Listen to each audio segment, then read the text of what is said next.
Ejercicio número 2, simulacro de parcial. Consignas. Explicar mecanismos de difusión en los materiales. Luego responda a la pregunta: ¿en qué consiste la función error? Introducción. Un mecanismo de difusión es aquel sistema por el cual las partículas de un soluto pueden mezclarse con las de un solvente. Existen dos mecanismos principales de difusión atómica en una estructura cristalina: el mecanismo intersticial y el de sustitución o vacancia. Mecanismo sustitucional. En las soluciones sólidas sustitucionales formadas por los elementos, los átomos del soluto pueden sustituir a los átomos del disolvente en las posiciones de la red cristalina.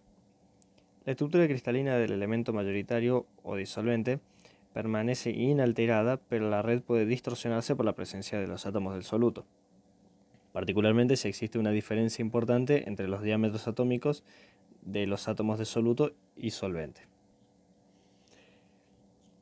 Los diámetros de los átomos de los elementos no deben diferir mucho más de aproximadamente un 15%. Las estructuras cristalinas de los elementos tienen que ser las mismas. No deben haber diferencias apreciables en las electronegatividades de los elementos para evitar que formen compuestos. Los dos elementos deben tener la misma valencia. Los átomos pueden moverse en las redes cristalinas de una posición a otra si hay suficiente energía de activación proporcionada por la vibración térmica de los átomos, y si hay vacancias u otros defectos cristalinos en las estructuras para que ellos los ocupen. Las vacancias en metales y aleaciones son defectos en equilibrio. Siempre existe una cierta cantidad, lo que facilita la difusión sustitucional de los átomos. A medida que aumenta la temperatura, se producen más vacancias y habrá más energía térmica disponible. Por lo tanto, la velocidad de difusión es mayor a temperaturas elevadas. Si un átomo cercano a la vacancia posee suficiente energía de activación, podrá moverse hacia esa posición.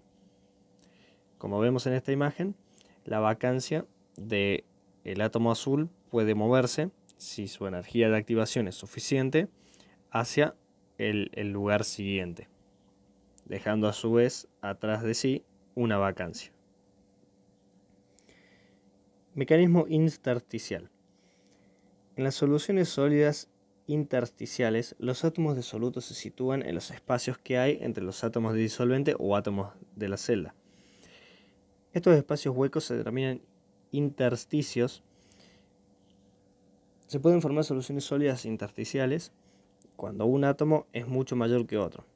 Ejemplos de átomos que pueden formar soluciones sólidas intersticiales debido a su pequeño tamaño son, por ejemplo, el hidrógeno, el oxígeno, el nitrógeno, boro y carbono, que pueden difundirse intersticialmente en la mayoría de las redes cristalinas metálicas, como son, por ejemplo, los procesos de carburación o nitruración. La difusión intersticial de los átomos en las redes cristalinas tiene lugar cuando estos se trasladan de un intersticio a otro contiguo, sin desplazar permanentemente a ninguno de los átomos de la matriz de la red cristalina. Para que el mecanismo intersticial sea efectivo, el tamaño de los átomos que se difunden debe ser relativamente pequeño comparado con los elementos de la red. Un ejemplo podría ser un gran cajón de pelotas de fútbol, los cuales representarían a los átomos grandes, y en el cual nosotros podemos verter un frasco de canicas o de pequeñas esferas de vidrio, las cuales irían entre medio de los intersticios que forman esas esferas y se podrían difundir entre medio de ellas.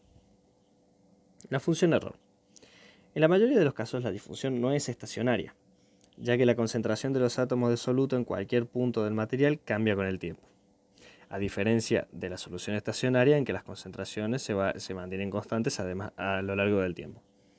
Por ejemplo, si se difunde carbono en la superficie de un árbol de levas de acero, para endurecer su superficie, la concentración de carbono bajo la superficie de cualquier punto cambiará con el tiempo a medida que el proceso de difusión progresa.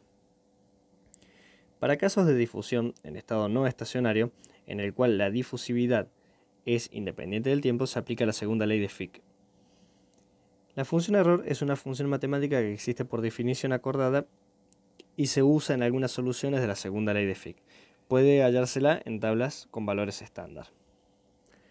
A la izquierda tenemos un gráfico de dicha función error, y esta función error debe su nombre a que está relacionada con la distribución gaussiana o de campana de Gauss de los errores en las observaciones o mediciones experimentales. Consiste básicamente en una ecuación para dar solución a ciertas ecuaciones diferenciales y otros problemas de estadística y economía.